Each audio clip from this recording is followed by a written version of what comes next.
నమస్తే, welcome to our channel. నేను పద్మిని. ప్రస్తుతంతో పాటు ప్రముఖ ఆధ్యాత్మికవేత్త, వాస్తు జ్యోతిష పండితులు కేఎస్ఆర్ గారు ఉన్నారు. మాట్లాడదాం. నమస్తే సార్. నమస్తే. సార్, ఏ రాశి వాళ్ళు లక్ష్మీదేవిని ఉన్నటువంటి అష్టలక్ష్ముల్లో ఏ రాశి వారు ఏ లక్ష్మిని పూజిస్తే చాలా చాలా విశేషంగా వారికి కలిసి వస్తుంది అనేది మీరు చెప్తూ ఉన్నారు సార్. సో మేషం నుంచి కన్యా రాశి వరకు మనం ఆల్రెడీ మాట్లాడుకున్నాం. ఇక తులారాశి నుంచి మీన రాశి వరకు ఈ 6 రాశుల వాళ్ళు ఏ లక్ష్మీదేవిని విరివిగా పూజిస్తే చాలా కలిసి వస్తుంది సార్ వీరికి? తప్పకుండా. అంటే ఇక్కడ మనకి ఎందుకని ఈ లక్ష్మిని పూజించాలి అంటే కనుక ప్రతి ఒక్కరికి ఏదో ఒక లక్ష్మి అవసరం అనేది ఉంటుంది. సో సంపద ఉన్న చోట సంపదే ఉంటే పర్వాలా, కానీ ఒక్కోసారి ఆరోగ్యం ఉండదు. సో ఆరోగ్యం ఉన్న చోట ఒక్కోసారి సంపద ఉండకపోవచ్చు. అంటే ఒక్కొక్క రాశికి ఉండే బలహీనత వల్ల కానీ బలాల వల్ల కానీ ఒకటి ఎక్కువ ఇస్తాడు, ఒకటి తక్కువ ఇస్తాడు దేవుడు. సో ఆ రకంగా మనం చూసినప్పుడు ఏంటంటే తులారాశి వాళ్ళకి జనరల్గా కాస్త కోస్తో ఎక్కువ ఉండేది ఓవర్ కాన్ఫిడెన్స్, లేదా అవతల వాళ్ళు వీళ్ళ రూట్లోకి వచ్చేయాలి అనుకునే విధానం. సో నేను చెప్తుంది కరెక్ట్ ఉంది కాబట్టి నేను చెప్పినట్టు ఫాలో అయితే బాగుంటుంది అంట. సో అది ఆయనకు బాగుండొచ్చు, నాకు బాగుండాలని లేదు కదా. అవును. కానీ జనరల్గా వీళ్ళు ఏంటంటే నేను వెళ్తుంది రైట్ కాబట్టి మీరు అటే రండి అనేది ఉంటుంది.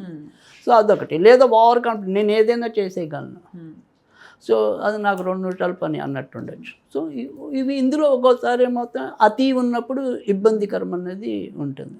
సో అందుకని తులారాశి వాళ్ళు పూజించవలసింది ఏంటి అంటే కనుక ఆదిలక్ష్మిని కనుక పూజించినట్టయితే కనుక వీళ్ళకి ఆది ఏంటి, చివరేంటి, మొదలేంటి అనేవి అన్నీ తెలుస్తాయి. సో అందుకని ఆదిలక్ష్మిని పూజిస్తే చాలా మంచి జరగటం అనేది జరుగుతుంది. ఇక తర్వాత వచ్చేప్పటికీ వృశ్చిక రాశి. సో వృశ్చిక రాశి, మేష రాశి 2 కూడా కొద్దిగా తొందరపాటు గుణాలు అనేవి ఉంటాయి కుజుడు వల్ల సార్. కుజుడు వల్ల. అయితే మేష రాశి ఇంకా కొద్దిపాటి బెటర్ ఉంటుంది.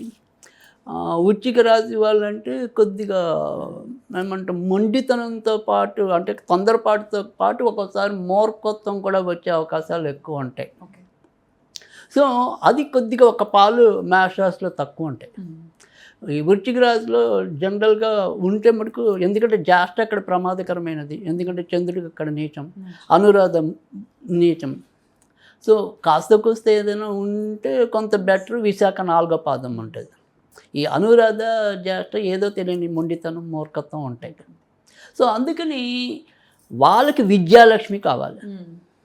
సో ఏది అనేది జ్ఞానం అనేది ఉండాలి కాబట్టి వాళ్ళు విద్యాలక్ష్మిని పూజించినట్టయితే కనుక చాలా మంచి జరగటం అనేది ఉంటుంది.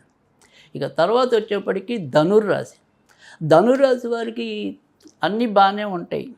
అంటే ఏదైనా సరే తొందరగానే ఆకలింపు చేసుకునే గుణం ఉంటుంది ఏ సబ్జెక్ట్ అయినా కానీ ఆ విజయం లభించడం అనేది తక్కువ ఉంటుంది. ఎందుకంటే ధనుర్రాశి నుంచి చూసినప్పుడు లాభాధిపతి శుక్రుడు అవుతాడు.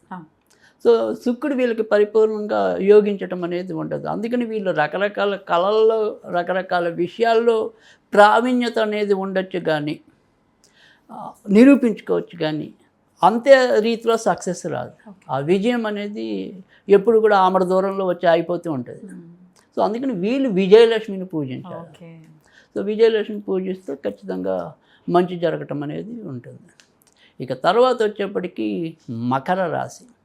మకర రాశి వాళ్ళు కూడా కాస్త కూస్తో ఒక్క పిసరు తులారాశితో గుణంగానే, అంటే కొద్దిగా మొండితనము కానీ పట్టుదల. కానీ తులారాశికి దీనికి మకర రాశికి తేడా ఏంటంటే తులారాశి కొద్దిగా ఎక్స్ప్రెసివ్. అంటే వాళ్ళ భావాలు ఏవైనా సరే ఈజీగా అవతల వాళ్ళకి చెప్పుకోగలుగుతారు, కన్విన్స్ చేయగలుగుతారు. కానీ మకర రాశి వాళ్ళు మొదట కొద్దిగా రిజర్వ్డ్గా ఉండి తర్వాత ఎక్కువ జనాలతో ముందుకు వచ్చే విధానం ఒకటి ఉంటుంది. తర్వాత రెండోది ఏంటంటే మకర రాశి వాళ్ళకి, తర్వాత కుంభరాశి, నెక్స్ట్ రాశి, ఈ 2 రాశుల మీద శని ప్రభావం ఎక్కువ ఉంటుంది కాబట్టి సాధారణంగా మొట్టమొదటి కష్టాలు ఎక్కువ ఉంటాయి. ఎప్పుడు ఏవో రకమైన ఆలస్యాలు, ఆటంకాలు ఎదురయ్యాయి.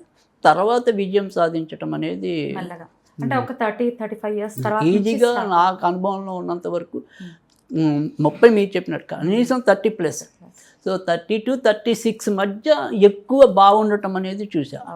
సో ఆల్మోస్ట్ ఆల్ 30+ అనుకోండి. సో అప్పటిదాకా ప్రతిదీ స్లో, అంటే అప్పటికే జీవితంలో చాలా ఏమంటారు అన్ని పార్శ్వాలు చూసేసి ఉంటారు. అంటే చిన్నప్పుడే బాధ్యతలు వచ్చేయటం కానీ, అప్పటిలోనే ఫ్రెండ్స్ వాళ్ళతో వ్యాపారాలు పెట్టేసి అవి దెబ్బతినటం కానీ, సో అంటే జీవితంలో అన్ని కోణాల్లో ఇంచుమించు అనుభవించే లోపే వచ్చేస్తుంది పరిణతి అనేది వచ్చేస్తుంది. సో బాగా ఫైట్ చేసి ముందుకు వచ్చే వాళ్ళు ఎక్కువ వీళ్ళు ఉండటం అనేది ఉంటుంది. మకర రాశి వాళ్ళు, కుంభం కూడా ఎక్కువ ఉంటుంది. సో అయితే మకర రాశి వాళ్ళు పూజించవలసింది ఏంటంటే కనుక వీళ్ళు ధైర్యలక్ష్మిని పూజించాలి. ఎందుకంటే జనాలు అందరితో కూడా ఇందాక మనం చెప్పుకున్నాం కొద్దిగా లేట్గా కలవటం, అంత ఎక్స్ప్రెసివ్ కాకపోవటం అని చెప్పి. సో అందుకని వీళ్ళు కనుక ధైర్యలక్ష్మిని పూజించినట్టయితే కనుక చాలా మంచి జరగటం అనేది ఉంటుంది. వాళ్ళు ఆ రకంగా చేయాలి. ఇక తర్వాత ఏదైతే కుంభరాశి, అంటే ఇందాక మనం చెప్పుకున్నాం కుంభరాశి కూడా కొద్దిగా స్టార్టింగ్ ట్రబుల్స్ అనేవి ఎక్కువ ఉంటాయని చెప్పి. అయితే మకర రాశి వాళ్ళు సంపాదించినట్టుగా కుంభరాశి వాళ్ళు, అంటే మకర రాశి వాళ్ళు కొద్దిగా లేట్ ఉండే కానీ బాగా సంపాదిస్తారు. కుంభరాశి వాళ్ళు ఎప్పుడు కూడా మధ్యస్థంగానే ఉండిపోయే పరిస్థితి ఎక్కువ ఉంటుంది. అంటే వీళ్ళు ఏమవుతుందంటే మకర రాశి వాళ్ళకి ఎక్కడక్కడ కొద్దిగా ఒక్కోసారి ఏమంటాం వ్యాపార తత్వం అనేది ఉంటుంది. కుంభరాశి వాళ్ళకి కొద్దిగా నోబుల్ ఐడియాస్ ఉంటాయి. అంటే నేను తిన్న 10 రూపాయలు ఇంకా మళ్ళీ 2 రూపాయలు 3 రూపాయలు వేరే వాళ్ళకి పెడతాం అనే కొంత కాంక్ష ఉండొచ్చు. సో అందుకని మకర రాశి వాళ్ళు పొదుపు చేసుకున్నట్టుగా కుంభరాశి వాళ్ళు పొదుపు చేసుకోలేకపోయే పరిస్థితి ఉంటుంది. సో అందుకని కుంభరాశి వాళ్ళు ఖచ్చితంగా ధనలక్ష్మిని పూజించడం వల్లే మేలు జరగటం అనేది ఉంటుంది. ఇక తర్వాత చివరి రాశి అయినది ఏదైతే మీనరాశి ఉందో, సో మీనరాశి వాళ్ళకి ఎప్పుడు కూడా ఏమంటారు ఒక రకమైన ఊహా ప్రపంచంలోనే ఎక్కువ ఉండటం అనేది ఉంటుంది. సో దానివల్ల ఏమవుతుందంటే ఒక్కోసారి ఊహలు ఎక్కువైపోయి ఆచరణ తక్కువ ఉండొచ్చు. అంటే మనం పాత రోజులు గాలి మేడలు కడుతుంటారంట, అలా ఒక రకమైన కళల ప్రపంచంలో వీరిదైన ప్రపంచంలో ఉండటం అనేది ఉంటుంది. మనం చుట్టూ 10 మంది పక్కన ఉన్నప్పటికీ కూడా మళ్ళీ రాత్రి ఒంటరిగా ఉండడానికి ఎక్కువ ఇష్టపడతారు. అంటే వాళ్ళు ఆ ఒంటరితనంలోనే వాళ్ళ భావుకత్వం అనుకోండి, ఏదైనా అనుకోండి. సో అందుకని వాళ్ళ ప్రపంచంలో విహరించే అవకాశాలు ఎక్కువ ఉంటాయి. సో దానివల్ల ఒక్కోసారి సరైన సమయంలో సరైన అవకాశాలు పొందలేకపోవటం అనేది జరుగుతుంది. అందుకని వీళ్ళు కూడా గజలక్ష్మిని పూజించడం వల్లే అన్ని రకాలుగా కూడా కీర్తి ప్రతిష్టలు వాళ్ళు చేసే పనులకి రావటం అనేది ఉంటుంది. సో అందుకని గజలక్ష్మిని పూజించినట్టయితే చాలా మంచి జరుగుతుంది. సో ఈ 6 రాశుల వాళ్ళు కూడా ఈ అష్టలక్ష్మి స్తోత్రం ఉంటుంది కదా. అంతేగా అష్టలక్ష్మి స్తోత్రంలో మనం ఏం చెప్తున్నామంటే ఏ లక్ష్మికి సంబంధించిన ఆ స్తోత్రాన్ని వీళ్ళు కనీసం రోజుకి 3 సార్లు చదువుకున్నట్టయితే కనుక చాలా మంచి జరుగుతుంది. 5 నిమిషాలు కూడా పట్టదు. 5 నిమిషాలు కూడా ఎందుకు పట్టదు. 4 లైన్లు ఉంటాయి. చక్కగా చదువుకుంటే డెఫినెట్గా మార్పు వస్తుంది, ఖచ్చితంగా మార్పు వస్తుంది. అలాగే రావాలి 6 రాశుల వాళ్ళకి అని మనస్ఫూర్తిగా కోరుకుంటూ చాలా బ్యూటిఫుల్గా ఎక్స్ప్లెయిన్ చేశారు సార్. చిన్న ఉంటాయి, అది ఫాలో చేస్తే షార్ట్ కట్స్ కదా, డెఫినెట్గా ఆ షార్ట్ కట్లో వెళ్ళటం అనేది చాలా ఈజీగా జరుగుతుంది. సో చాలా బ్యూటిఫుల్గా ఎక్స్ప్లెయిన్ చేశారు సార్. అయితే మా రాశి ఏదో మాకు తెలియదండి, ఏదో అలాగా ఏదో ఫాలో చేసేస్తాం అనుకునే వాళ్ళకి ఏం చేయాలి సార్? అంటే ఇక్కడ అప్పుడు మనకి రాశి అనేది తెలియడానికి కూడా అనేక మార్గాలు ఇచ్చారు కదా. అంటే నామ నక్షత్రం ప్రకారం అనేది చూసుకుని వెళ్ళటమే.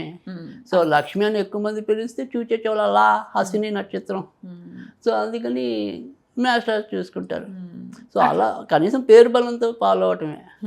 అద్భుతం సార్, చాలా చక్కగా వివరించారు సార్. కృతజ్ఞతలు. నమస్తే సార్.